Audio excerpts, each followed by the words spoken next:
என் பேர் விஜி சக்கரவர்த்தி. நாங்கள் வந்து சின்ன விராமத்தில் இருக்கிறோம். மீன் பிடிக்க தொழில் தான் எங்களுக்கு வாழ்வாதார தொழில். அதில் வந்து எங்கள் வீட்டுக்காரங்க நைட்டில் மீன் பிடிச்சிட்டு வருவாங்க.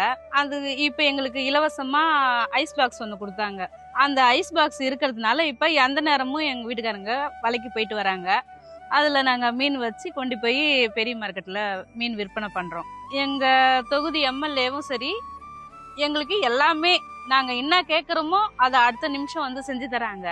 இப்போ எங்களுக்கு பள்ளிக்கூடம் வந்து இல்லாமல் இருந்துச்சு. இப்போ அவங்க என்ன சொன்னாங்க, வந்து நேராகவே வந்து உங்களுக்கு நாங்கள் என்ன செய்யணும், நீங்கள் என்ன செய்யணுமோ என்னை அணுகுனா நானே செஞ்சு தரேன்னு சொன்னாங்க. அவரு எங்களுக்கு எல்லாமே இப்போ இது வரைக்கும் செஞ்சிட்டு இருக்காங்க. இப்போ எங்கள் ஊரில் வந்து சைடு வைக்காய் இல்லாமல் இருந்துச்சு. இப்போ அது வந்து 2 பக்கமும் ஓடுற மாதிரி செஞ்சு கொடுத்துருக்காங்க. பள்ளிக்கூடமும் நல்லா தரமாக கட்டுறாங்க. நாங்கள் கேட்டதுக்கு என்னங்க, பள்ளிக்கூடமும் நல்லா தரமாக கட்டுறாங்க, வேலையும் துரிதமாக நடக்குது. இங்கேருந்து ஒரு 2 கிலோமீட்டர் தூரத்தில் எங்கள் சித்தி இருக்காங்க. அவங்களுக்கு வந்து ஒரு கிட்னி ஃபெயிலியராக இருந்தது.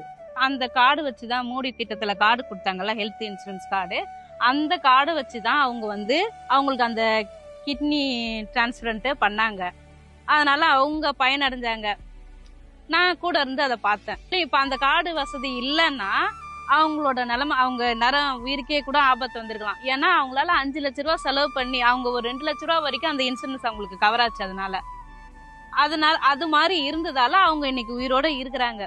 அதை நான் கண்கூடா பார்த்தேன். இப்ப நாங்கெல்லாம் வந்து மீன் பிடிச்சிதான் அன்னன்னைக்கு சாப்பிட்ற மாதிரி இருக்கிறோம். ஒரு 10 லட்ச ரூபா வீடு கட்டுறதுக்கு ஆகுனா அதுல 5 லட்ச ரூபா கொடுக்குறாங்கன்றதுனால நம்பி நாங்க கூரை இல்லாத வீடு கட்டுறதுக்கு எங்களுக்கு அது பெனிஃபிட்டா இருக்கும் அப்படின்னு நினைச்சு இப்ப நாங்க வீடு கட்ட போறோம். இதெல்லாம் கிடைக்க வச்ச மோடி ஐயாவுக்கு ரொம்ப நன்றி.